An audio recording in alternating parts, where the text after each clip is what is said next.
दास part 2। और उसके बाद वो जंगल एक बार फिर से सुमन की चीखों से गूंज उठा। लेकिन आज की रात सुमन की चीखों को सुनने वाला वहां पर कोई भी नहीं था। अगर वहां पर कोई मौजूद था तो बस हरिया, जो कि अब एक भेड़िए में बदल चुका था। सुमन के बालों को पकड़कर घसीटते हुए वो जंगल के बीचों बीच एक जगह पर ले जा रहा था। अगली सुबह गांव में। अरे भाई, पता नहीं क्या बात है, अपने गांव का हरिया किसान और उसकी पत्नी सुमन दोनों गायब हैं। दोनों का कोई अता पता नहीं।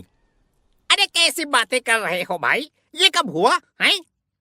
अरे पूरे गांव में खबर फैली पड़ी है। कल रात को दोनों खेत की तरफ जा रहे थे, लेकिन लौट कर आए ही नहीं। तो हो सकता है अपने खेत पर होंगे। पूरा गांव ढूंढ कर आया है भाई। जानते हो क्या मिला वहाँ पर? क्या हुआ भाई? क्या मिला? बताओ हमें, क्या मिला? अरे हरिया की पत्नी सुमन के कपड़े पड़े हुए थे। शरीर का एक एक कपड़ा फटा हुआ झोपड़ी के बाहर पड़ा था, लेकिन दोनों पति पत्नी का कोई पता ठिकाना नहीं था। अरे भाई, लेकिन उसका जो दोस्त है ना रामू किसान, उससे पता करके आते हैं ना।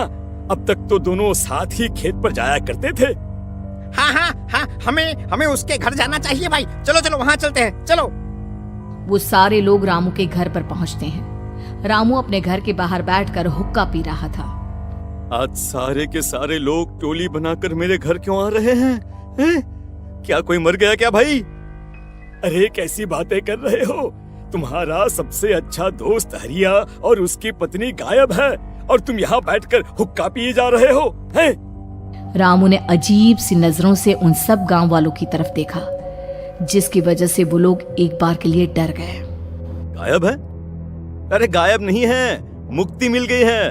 उन दोनों को मुक्ति मिली है। इस दुनिया में आकर हर इंसान पाप करता है और उसे उसके पापों के लिए मुक्ति मिलना बहुत जरूरी है। अरे ये कैसी बहकी बहकी बातें कर रहे हो भाई, हैं? और इसका चेहरा अजीब सा क्यों लग रहा है? लगता है दोस्त के मरने का गम बैठ गया है। पागल हो गया है शायद ये पागल। ये बात सुनते ही रामू चीख कर जोर से चिल्लाते हुए कहता है, पागल मैं नहीं हूँ, पागल तुम सब हो। और ये शैतानी जंगल अब तुम में से किसी को नहीं छोड़ने वाला, सबको खा जाएगा। याद रखना मेरी बात। शैतानी जंगल? कैसा शैतानी जंगल? लगता है रामू पागल हो चुका है। हमें यहाँ से चलना चाहिए भाई। चलो। तभी रामू की पत्नी बाहर आती है। नहीं, आप लोग इनकी बात का बुरा मत मानिए। 2 दिन पहले हरिया के साथ खेत पर गए थे। जब से वहाँ से आए हैं तब से ऐसी ही बातें कर रहे हैं। भगवान जाने ऐसा क्या देख लिया उन्होंने, खेत में कुछ भी बड़बड़ाते रहते हैं। लेकिन गांव के लोगों ने कमला की कोई बात नहीं सुनी और वो सब वहां से चले गए। रात अब धीरे धीरे ढलने लगी थी। तभी अचानक किसी ने धीमी सी आवाज में रामू को पुकारा। रामू, आ जाओ, मैं तुम्हारा इंतजार कर रहा हूँ। और सुनो, अपनी पत्नी को साथ लेकर आना, नहीं तो काम अधूरा रह जाएगा। ये आवाज सुनते ही रामू के चेहरे पर शैतानी मुस्कुराहट आ जाती है। वो धीमे कदमों से अपने घर के अंदर आता है। क्या हुआ? तबीयत ठीक है ना अब आपकी? मैं तुझे अपने साथ खेत पर ले जाने आया हूँ, चल। मैं तुम्हारे साथ कहीं नहीं जाने वाली। मुन्ना गहरी नींद में सो रहा है और उसे अकेला छोड़कर मैं तुम्हारे साथ खेत पर नहीं आ सकती। वैसे भी तुम्हारे उन खेतों में भगवान जाने कौन सा राक्षस घूम रहा है, मुझे तो डर लगता है। रामू गुस्से में दांत पीसता अपनी झोपड़ी से बाहर आ जाता है और कमला गहरी नींद में अपने बच्चे के साथ सो जाती है। तभी अचानक रात को रामू की झोपड़ी के ऊपर एक साया वही गाना गुनगुनाते हुए घूमने लगता है जो हरिया के मोबाइल में बजा करता था। मैं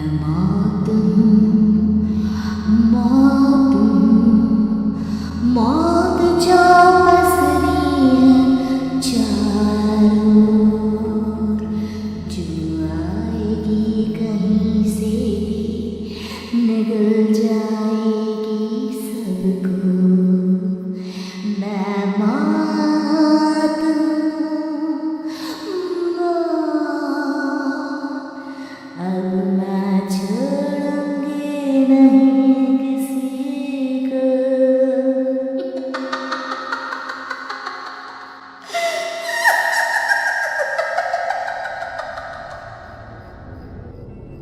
ये आवाज सुनकर रामू की पत्नी कमला की आंख खुलती है और वो देखती है कि उसका मुन्ना अपनी जगह से गायब था।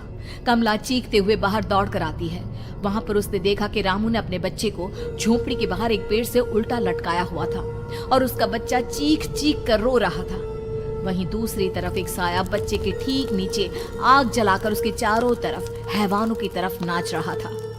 छोड़ दो मेरे बच्चे को। अरे क्या कर रहे हो तुम? शर्म नहीं आती तुम्हें अपने ही बच्चे को इस तरह मौत के हवाले करते हुए? अपना बच्चा? किसने कहा ये मेरा बच्चा है? अरे ये तो उस रामू की औलाद है, इस गांव के किसान रामू की, और मेरी दुश्मनी इस गांव के हर इंसान के साथ है। क्या कैसी बात कर रहे हो तुम? और ये औरत कौन है? ये मेरे बच्चे को खा जाएगी। तभी अचानक से उस साया ने एक बेहद खतरनाक दिखने वाली औरत का रूप ले लिया और उसकी आंखों से आग निकल रही थी। सही पहचाना तूने, मैं तेरे बच्चे को खा जाऊंगी। अगर तू अपनी इस हैवान पति रामू के साथ जंगल नहीं आई तो मैं तेरे बच्चे को खा जाऊंगी। लेकिन क्यों? आखिर क्या चाहती हो तुम मुझसे? मुझे जंगल क्यों ले जाना चाहती हो? औरत बुरी तरह से ठहाके मार मार कर जोर जोर से हंसने लगी और साथ में रामू भी। ये तो तुझे वहाँ चलने के बाद ही पता चलेगा ना। अगर तू नहीं आई तो थोड़ी देर में तेरा ये बच्चा आग में जलकर मर जाएगा। चल जल्दी। नहीं मेरे बच्चे को छोड़ दो। तुम जहाँ कहोगे मैं तुम्हारे साथ चलने के लिए तैयार हूँ। और उसके बाद उस बच्चे को झोपड़ी में लिटाकर आगे आगे वो साया चल रहा था और उसके पीछे पीछे रामू अपनी पत्नी के बाल पकड़कर उसे घसीटते हुए जंगल की तरफ ले गया। जंगल में जाने के बाद कितनी खूबसूरत हो तुम। आज की रात बस तुम और मैं एक दूसरे के साथ रहेंगे। मुझे तुमसे बहुत डर लग रहा है। तुम्हें क्या हो गया है? तुम तो बिल्कुल ठीक थे। वो होगा जो हमारे बीच होना चाहिए। तो आओ अपने आप को मेरे हवाले कर दो। कमला ने डर की वजह से अपनी दोनों आंखें कसकर बंद कर ली थी। रामू ने बुरी तरह से चीख कर कमला से कहा, आंखें खोलो अपनी और मेरी तरफ देखो।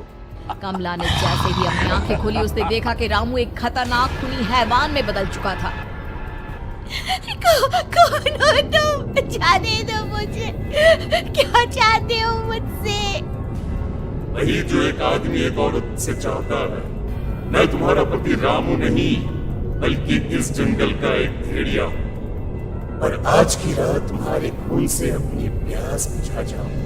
और उसके बाद वो जंगल कमला की दर्दनाक चीखों से गूंज उठा। अगली सुबह कमला के कपड़े भी जंगल में उसी तरह पाए गए जैसे कि सुमन के पाए गए थे। इस घटना के बाद पूरे गांव में दहशत का माहौल था। अपने माँ बाप की मौत और गांव में हो रहे इस तरह की घटनाओं की खबर सुनकर किशन शहर से गांव लौट आया था। अपने माँ बाप की बेदर्द मौत की वजह से वो बहुत परेशान था।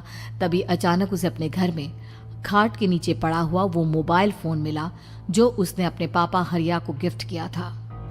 अरे कितने प्यार से पापा के लिए मोबाइल फोन लेकर आया था। इसे एक दिन भी काम में नहीं ले पाए। और आखिर कौन है जो गांव में इस तरह की हत्याएं कर रहा है? क्या है इन सब के पीछे? क्या है? मुझे पता करना ही होगा, वरना एक दिन पूरा का पूरा गांव खाली हो जाएगा। इस गांव में एक भी जिंदा इंसान नहीं बचेगा। गांव के लोगों की मदद करने के इरादे से किशन अपने गांव से दूर एक दूसरे गांव में बहुत बड़े तांत्रिक के पास मिलने के लिए गया। तांत्रिक बाबा, अब आप ही कुछ उपाय बता सकते हैं। भगवान जाने हमारे गांव को किसकी नजर लग गई है। नजर नहीं लगी है, किसी ने तुम्हारे गांव को बद्दुआ दी है। किसी सताई हुई आत्मा का प्रकोप है और अब वो पूरे गांव में किसी को नहीं छोड़ेगी जब तक उसकी आत्मा को शांति नहीं मिल जाती। अरे लेकिन ऐसा कौन है बाबा? किसकी आत्मा है और कैसे मिलेगी उसे शांति? मौत है, मौत कहीं से भी आएगी और सबको निगल जाएगी।